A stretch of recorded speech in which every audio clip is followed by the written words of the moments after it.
Galera, beleza? Então, continuando aí, vamos falar agora sobre o Teorema de Stevin, também conhecido como a lei fundamental da hidrostática. Tá? Nesse teorema é dito o seguinte: a diferença que existe das pressões em pontos distintos de um líquido homogêneo em equilíbrio sob a ação da aceleração gravitacional, né, dentro de um campo gravitacional, depende apenas do desnível, da diferença de nível que você tem de um ponto para outro, né? Isso significa que você pode calcular a diferença de pressão a partir apenas da diferença de altura nesse líquido. Então, assim, o que é o delta em física? É a variação, né? Então, se você tem dois pontos, a variação de pressão que você vai ter dentro de um líquido em equilíbrio, né, vai ser a pressão de um ponto menos a pressão do outro ponto. Como as pressões de uma coluna de líquido você adquire multiplicando a massa específica, né, densidade, vezes a gravidade, vezes a altura que você tem nessa coluna, acaba que a variação de pressão ela vai ser igual a densidade vezes a aceleração gravitacional vezes a altura, que é equivalente à diferença dos níveis, né? Você pode colocar a densidade e a gravidade, aí a aceleração gravitacional, em evidência para fazer isso. Ou seja, através dessa relação aqui, você consegue chegar a várias conclusões interessantes. É importante destacar duas conclusões aí, né? Que são chamadas as duas primeiras consequências, tá? A primeira consequência é o seguinte: qualquer líquido que esteja em equilíbrio, você pode falar que em pontos que estão no mesmo nível, né, a uma mesma profundidade da superfície desse líquido, no caso, eles vão estar com uma mesma pressão, né? Isso significa que você vai ter uma região isobárica em todos os mesmos níveis. Então, assim, imagina, vamos supor uma piscina que não tem onda, não tem nada, né? Nessa piscina, qualquer ponto a 10 centímetros abaixo do nível, né, vai ter a mesma pressão. Então você pode falar que 10 centímetros abaixo de uma piscina é uma região isobárica. Todo ponto naquele nível vai ter a mesma pressão. E em qualquer líquido que esteja em equilíbrio você pode fazer isso. Dependendo da questão, você pode aproximar até para um mar calmo, né, para uma piscina, para um balde de água, você pode considerar outros efeitos. E a segunda consequência é que quando você coloca, né, um líquido dentro de um recipiente, a tendência é que ele fique horizontal, né? Ele não vai ter um ponto do balde com água com nível maior do que outro ponto. Não, a tendência é que o limite, né, da superfície desse líquido seja sempre a mesma, tudo bem? Então vamos aplicar essas ideias aí, ó. Primeiro, exemplo 1. Determine a variação de pressão entre o ponto A e o ponto B. Então aqui, ó, tem essa vasilha esquisita, ela está aberta aqui, ó, tá? E você vai ter um líquido de água, né, dentro dessa bacia, e tem dois pontos aqui, A e B, que estão no mesmo nível. E aí a questão é saber a variação de pressão. Como eles estão no mesmo nível, significa que a diferença H que a gente vai ter aqui, né, ela vai ser zero, que a variação da altura vai ser zero. Se a variação da altura vai ser zero, ou seja, estão no mesmo nível, você pode falar que a variação de pressão ela vai ser zero também. Qualquer ponto que esteja, tá, nesse mesmo nível vai ter a mesma pressão. Então essa daqui, ó, é uma região isobárica, tá? Vou escrever aqui, ó, região isobárica. Ok? E veja que não depende, né, de ser um ponto que está embaixo da abertura aqui, né, do balde, ou um ponto que tem uma profundidade menor, isso não faz diferença, tá? Por exemplo, ó, se você parar para ver aqui nesse desenho, né, só tem essa quantidade de água em cima do ponto A, né? Já aqui desse ponto B, ó, tem uma quantidade um pouquinho maior, mas não faz diferença. Tá no mesmo líquido, no mesmo nível, né? Você tem que ter a mesma pressão. Aí, ó, aqui na letra B, né, tem de novo um recipiente com água, aí tem o ponto A, tem o ponto B e tem uma diferença, né, de 2 metros aqui na altura, ok? Então, a variação de pressão, ela vai ser igual a densidade que você tem aí absoluta vezes, né, a aceleração gravitacional vezes a altura do desnível que você tem. Então vamos lá. A densidade da água no SI é 10 elevado a 3, né, quilogramas por metro cúbico. Então, ó, 10 elevado a 3. Vezes, né, a aceleração gravitacional, 10, vezes a altura do desnível, que no caso aqui vai ser, ó, 2. Então, ó, a variação de pressão vai ser 2 vezes 10 elevado a 4, tá tudo no SI. Então, ó, Pascal. Lembrando que muitas questões, elas querem que você dê em ATM, né? E aí, como que eu faço para passar para o ATM? Você divide por 10 elevado a 5, ou então você transforma isso aqui em uma multiplicação por 10 elevado a 5. Por exemplo, ó, 0,2 vezes 10 elevado a 5, né? É a mesma coisa que 2 vezes 10 elevado a 4.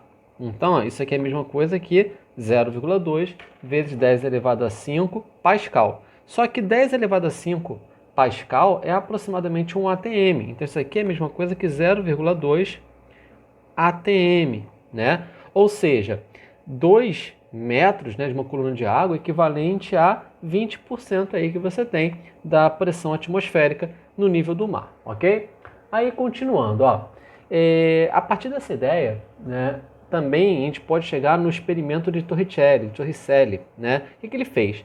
Ele pegou um recipiente, encheu de mercúrio e também pegou um vidrinho, né, tampado de um lado, aberto do outro, e também encheu de mercúrio. Aí ele pegou esse mercúrio, né, esse recipiente, esse tubinho maior, né, e virou de cabeça para baixo nesse balde, nessa bacia aqui de mercúrio. Depois, né, o que aconteceu? O mercúrio começou a diminuir, ele foi escorrendo para a bacia, mas chegou uma hora que ele parou de escorrer, né? Ou seja, essa aqui é a situação de equilíbrio, ok?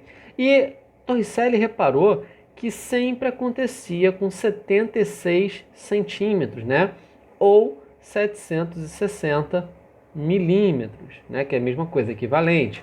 E nessa região aqui, ó, você tinha quase que um vácuo perfeito. E aí, o que ele chegou, né? Qual foi a conclusão que ele teve? O mercúrio, né, nessa pressão e na temperatura, né, do nível do mar, né, normal, ele é líquido, né? Então isso aqui é um líquido. Então o que está acontecendo aqui, ó? Líquido em equilíbrio, no mesmo nível você tem uma zona, né, que é uma região isobárica de mesma pressão. Então ó, esse ponto aqui A, né, ele tem que ter a mesma pressão que esse outro ponto que eu estou reforçando aqui, o ponto B, mesma pressão, ok? Então posso até escrever assim, ó, a pressão no ponto A é igual à pressão no ponto B. Só que aí, quem é que está provocando uma pressão aqui no ponto A? Olha só, vamos ver com bastante calma, né? Está em contato com a atmosfera. Então você vai ter aqui, ó, a atmosfera empurrando esse líquido para baixo, né? Aqui, ó, aberto. Se está aberto, tem atmosfera empurrando, ó. Aqui tinha pressão atmosférica. Aqui, ó, está aberto. Então, pressão atmosférica também, ó. Se está aberto, tem pressão atmosférica. Só que nesse ponto aqui, ó, no ponto B, não tem atmosfera empurrando ele. Porque aqui ó, não está em contato com a atmosfera, não é? Então, o que Torricelli reparou? Torricelli reparou que o ponto A tem uma pressão por causa da atmosfera. Já no ponto B, que é esse ponto aqui, a pressão dele é por causa dessa coluna de mercúrio. Então, ele reparou que a pressão atmosférica, né, vou até escrever assim, ó, pressão atmosférica é igual à pressão de 76 centímetros de mercúrio, né? Mercúrio a gente simboliza, né, por Hg, ok? Então, ó, a pressão atmosférica é igual à pressão de 76 centímetros de mercúrio, ou 760 milímetros de mercúrio. E isso aqui virou uma unidade de medida, tá? Então, você pode escrever essa relação aqui, ó. Você pode escrever que 1 atm, tá? 1 atm é igual a 76 centímetros, né? Até escrever aqui errado, centímetro de mercúrio. Isso aqui é uma unidade, tá? Centímetro mercúrio. Ou seja, 2 atm é o dobro disso aqui, né? Você multiplica 76 por 2. Meio atm, você divide isso aqui por 2, né? Então, é uma regra de 3. 10 atm, 760 centímetros mercúrio e por aí vai, ok? Então você pode reparar que o experimento Torricelli está ligado diretamente ao teorema de Stevin, tá? E esse experimento é muito importante porque ele nos deu, né, uma medição da pressão atmosférica. Tá? Então, essa aqui é uma das formas que você tem de medir a pressão atmosférica. E aí, também é interessante você reparar que isso aqui foi feito no nível do mar. Se uma pessoa fizer isso daqui no topo do Everest, vai dar um valor diferente, a coluna vai ser um pouquinho menor. Porque quanto mais alto você sobe, né, você vai ter uma quantidade menor de ar, né, em cima de você. Então, a pressão ela tende a ser um pouquinho menor, ok? Bom, aí vamos pegar esse exemplo aqui. Ó. Se o experimento acima fosse feito com água, qual seria a altura da coluna do líquido após o equilíbrio? Então, é só você fingir que isso aqui é água. Tudo bem? Então, ó, o que vai mudar aqui? Ó?